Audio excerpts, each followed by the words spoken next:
రంజిత్ కంజర్లా ఈ లోకమంతా నాకు సహకరించకపోయినా నేను రాజీ పడకుండా నా లక్ష్యం కోసం ఒంటరిగానైనా యుద్ధం చేస్తాను. DSP BC SC ST Jack రాష్ట్ర కన్వీనర్ విశారదన్ మహారాజ్ గారు ఒక సిద్ధాంతంతో ముందుకు పోయినప్పుడు ఎంతమంది కలిసి వస్తాను, ఎంతమంది మనల్ని సపోర్ట్ చేస్తాను, ఎంతమంది మన వెనుకున్నారు, ఎంత డబ్బున్నది అని చూడకుండా మనం ఏర్పరచుకున్న సిద్ధాంతం ఈ సమాజాన్ని మార్చేదైతే, ఈ సమాజానికి ఒక కొత్త దారిని చూపించేది అయితే దాంట్లో రాజీ పడవలసిన అవసరం లేదు.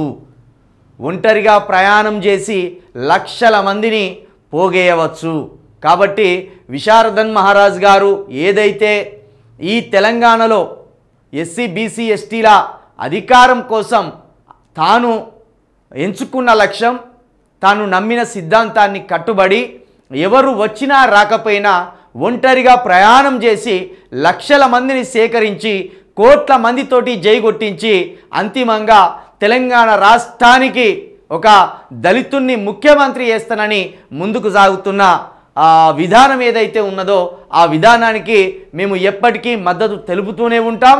మున్ముందు కూడా విశారదన్ మహారాజ్ గారితో పాటు ఇంకా అనేక లక్షల మంది కోట్ల మంది కూడా ఆ దారిలో ఆలోచించి, ఆ రకంగా ఆలోచించి ఈ తెలంగాణలో బహుజనుల రాజ్యం తీసుకురావడానికి శ్రమించాలని మరొకసారి మేము యూ న్యూస్ వేదికగా ఘంటాపదంగా చెప్తున్నాం.